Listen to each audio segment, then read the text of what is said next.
ईसाई मिशनरियों ने कैसे देश में अपना जाल फैला रखा है, कैसे ईसाई मिशनरी धर्म परिवर्तन कराते हैं, क्यों सरकारें ईसाइयों का साथ देती हैं, कौन ईसाई मिशनरियों को राजनीतिक और आर्थिक संरक्षण देता है। इस बात का खुलासा वैसे तो हम पहले भी कर चुके हैं, लेकिन अब इसके तथ्य सामने आ गए हैं। जी हाँ, ईसाई मिशनरियों के वफादारों का पर्दाफाश हो चुका है। जिसकी सबको उम्मीद थी हुआ वही।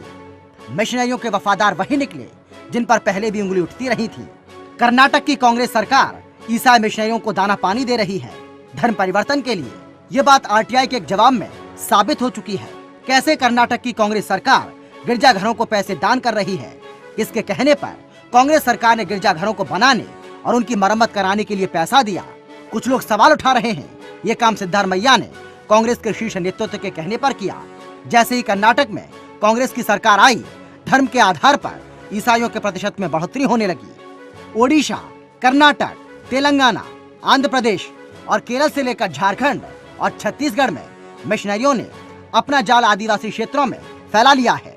पहले आदिवासियों में सांप्रदायिक दंगे फैलाकर डर दिखाया जाता है, फिर सेवा के नाम पर डरे आदिवासियों को अपनी ओर खींचा जाता है। आदिवासी क्षेत्रों में स्कूल खोलकर गरीबों को अपनी ओर आकर्षित करके धर्म परिवर्तन किया जाता है। वहीं अब देश की सुरक्षा एजेंसियों ने ऐसे विदेशी डोनर्स का पर्दाफाश भी किया है जो ईसाई मिशनरियों को एनजीओ के जरिए चंदा भिजवाते हैं। देश के कई एनजीओ इन मिशनरियों की सहायता कर रहे हैं। गृह मंत्रालय ने एनजीओ पर नजर रखे हुए है। यही नहीं, ईसाई मिशनरियों ने देश में कई हत्याएं भी कराई हैं, जिसका सबसे बड़ा उदाहरण है ओडिशा में मिशनरियों द्वारा स्वामी नारायण की हत्या। स्वामी नारायण की हत्या के बाद ओडिशा में दंगे भड़क गए। मिशनरियों ने स्वामी नारायण की हत्या इसलिए ही की क्योंकि वो प्रदेश में दंगे भड़काना चाहते थे। दंगे भड़काने के बाद मिशनरी गरीब लोगों के बीच जाते हैं और उनसे सहानुभूति दिखाकर, लालच देकर उनका धर्म परिवर्तन कर रहे हैं। ऐसे ही कई मामले सामने आए हैं। केरल में भी ईसाई मिशनरियों ने कई लोगों की हत्या की है, जिससे दंगे भड़के। यही नहीं, केरल में इनको कई सरकारों ने अपना समर्थन दिया। ऐसे में सवाल उठ रहे हैं कि आखिर क्यों सरकारें ईसाईयत को बढ़ावा दे रही हैं।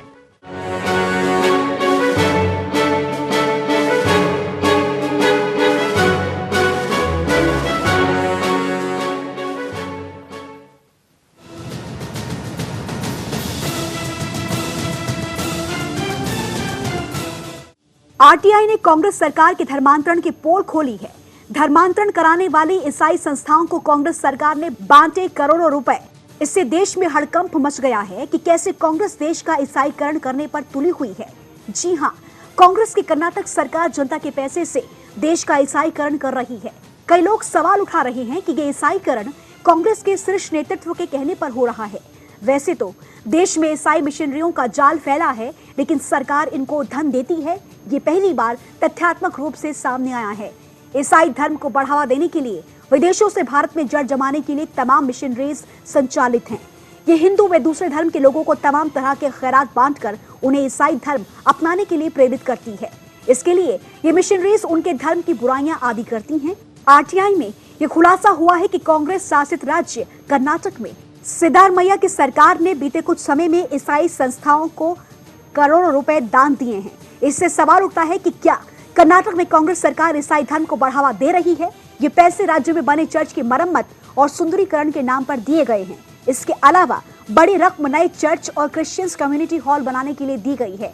किसी भी सेक्युलर देश में कोई सरकार धार्मिक संस्थाओं को पैसा नहीं दे सकती। ये संविधान की मूल भावना का उल्लंघन है। खुद को सेक्युलर पार्टी बताने वाले कांग्रेस में कहीं ऐसा तो नहीं कि ईसाई संस्थाओं की जेब भरने का काम आलाकमान के इशारों पर हो रहा हो। ईसाई धर्म को बढ़ावा देने के एजेंडे का पर्दाफाश आरटीआई के तहत 4 सवाल पूछने पर सामने आया। सवाल नंबर 1, चर्च की मरम्मत के लिए सरकार की तरफ से साल दर साल कितना फंड दिया गया। सवाल नंबर 2, उन ईसाई संस्थाओं के नाम और पते बताएं जिन्हें मरम्मत के नाम पर सरकार से पैसे मिले हैं। सवाल नंबर 3, नए चर्च बनाने पर साल दर साल राज्य सरकार ने कितने पैसे जारी किए। सवाल नंबर 4, उन ईसाई संस्थाओं के नाम और पते बताएं जिन्हें नए चर्च बनाने के लिए पैसे दिए गए। इसमें सामने आया कांग्रेस की कर्नाटक सरकार ने चर्च के लिए सरकारी खजाना खोल दिया। कांग्रेस सरकार ने सन 2013 से 14 में राज्य के 134 गिरजाघरों को 12 करोड़ 30 लाख रुपए दिए। इसके अलावा 6 करोड़ 72 लाख रुपए क्रिश्चियंस कम्युनिटी सेंटर बनाने के लिए दिए गए। इन कम्युनिटी सेंटर्स में ही धर्मांतरण का अधिकतर काम होता है। सन 2014 से 2015 में ये फंडिंग और बढ़ गई। इस दौरान 125 चर्चों को 16 करोड़ 56 लाख रुपए सरकारी खजाने से दिए गए। इसी तरह 55 ईसाई समुदाय भवन बनाने के लिए करीब 15 करोड़ रुपए बांटे गए। 2015 से 2016 में चर्च की मरम्मत पर 15 करोड़ रुपए बांटे गए। इस बीच कम्युनिटी सेंटर बनाने के खर्च का ब्यौरा नहीं दिया गया। यही नहीं, साल दर साल चर्च की फंडिंग बढ़ती गई कांग्रेस सरकार में। अमेरिका जैसे दुनिया के बड़े बड़े ईसाई देशों में भी सरकारी चर्च बनाने या मरम्मत करने के नाम पर एक भी पैसा नहीं देती। कई देशों में ऐसा करना गैर कानूनी है। सेक्युलर देश होने के नाते भारत में भी कोई सरकार किसी धर्म के नाम पर पूजा स्थल बनाने या मरम्मत के लिए पैसे नहीं दे सकती। जहां तक कर्नाटक सरकार का सवाल है, उसने राज्य के कई हिंदू मंदिरों की करोड़ों की संपत्ति सील कर रखी है। राज्य के सैकड़ों साल पुराने मंदिरों की हालत बेहद जर्जर होती जा रही है। ऐसे में सवाल उठ रहे हैं, आखिर कांग्रेस सरकार ईसाइयों पर क्यों मेहरबान है?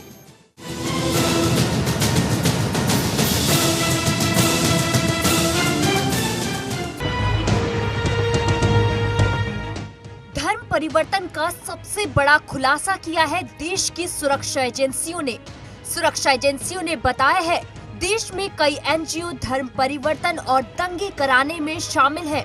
जी हाँ, ये खबर भारत के लिए चौंकाने वाली है। हालांकि पहले भी इस तरह के आरोप लगते रहे हैं कुछ एनजीओ पर। कुछ एनजीओ भारत में ईसाई धर्म को बढ़ावा देने के लिए काम कर रहे हैं। ये बात पहले भी कई लोगों ने कही थी, लेकिन अब बाकायदे सुरक्षा एजेंसियों ने एनजीओ की लिस्ट निकाली है और पैसे कहां से आ रहे हैं ये भी बताया है। एजेंसियों ने 18 ऐसे विदेशी डोनर्स की पहचान की है जो छोटी छोटी घटनाओं को सांप्रदायिक रंग देने में लगे होते हैं। गृह मंत्रालय अब इन पर नजर रख रहा है। 18 विदेशी डोनर में 2 अमेरिका, साउथ कोरिया और 2 ब्रिटेन के हैं। 2013 से 14 में विदेशी डोनरों ने धर्म परिवर्तन के लिए करीब 12,980 करोड़ रुपए दिए। 12,980 करोड़ रुपए में कुछ हिस्सा एनजीओ को भी दिया गया। यही नहीं, एजेंसियों ने बताया है कैसे विदेश से पैसा आकर देश में छोटी से बड़ी घटनाओं को अंजाम दिया जा रहा है, किन रूट से पैसा आ रहा है, कौन इस पैसे को भारत में प्राप्त कर रहा है, किसके जरिए ये पैसा बांटा जा रहा है। ऐसे में ये बात पुख्ता हो गई है कि भारत में सांप्रदायिक दंगों के पीछे ईसाई मिशनरियों का हाथ है। उड़ीसा में कैसे दंगे भड़काए गए, कैसे हिंदुओं को मारा गया, ये बात अब साबित हो रही है, क्योंकि कांग्रेस सरकार कभी भी ऐसे एनजीओ और विदेशी डोनरों का खुलासा नहीं करती थी।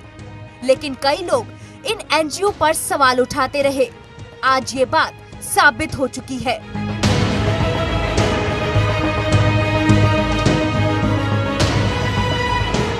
कैसे अपनी जड़ें जमाती हैं ईसाई मिशनरियां, कैसे गरीबों को लालच देकर धर्मांतरण हो रहा है देश में, कैसे हिंदू धर्म की आलोचना करके गरीबों को बहकाया जाता है। जी हाँ, ईसाई धर्म को बढ़ावा देने के लिए विदेशों से भारत में जड़ जमाने के लिए तमाम मिशनरीज संचालित हैं।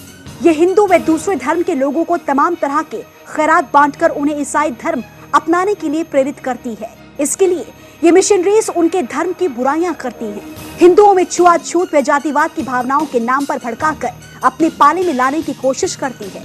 मरीजों की सेवा करने के नाम पर चमत्कार की बात की जाती है।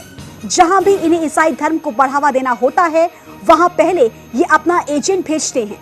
जैसे भारत में ईसाई धर्म को बढ़ावा देने के लिए मदर टेरेसा को भेजा गया। मदर टेरेसा के जरिए भारत में ईसाई मिशनरियों ने धार्मिक, राजनीतिक और सामाजिक जगह बनाई। इससे भारत में ईसाइयों के एजेंट काफी रसूखदार हो गए। दिल्ली के रामलीला मैदान पर कांग्रेस की सबसे बड़ी नेता ने पॉप की रैली कराई, जिससे ईसाई धर्म को बढ़ावा मिल सके। कांग्रेस सरकार के राज में हजारों एनजीओ भारत आए जो ईसाई मिशनरियों को फंड देते थे। इस फंड को देश के गरीब और आदिवासी क्षेत्रों में गिरजाघर बनाने और लोगों को बांटने में प्रयोग किया जाता है। आदिवासी लोग पढ़े लिखे नहीं होते, इसलिए मिशनरीज के ये आसान टारगेट होते हैं। मिशनरी गरीबों में जाकर स्कूल खोलते हैं और स्कूलों में धर्म परिवर्तन कराया जाता है। जो बच्चे और माँ बाप अपना धर्म परिवर्तन कर लेते हैं, उन्हें विदेशों के सैर और मुफ्त खान पान दिया जाता है। जब कोई इनका विरोध करता है तो कहते हैं हम तो लोगों की सेवा कर रहे हैं।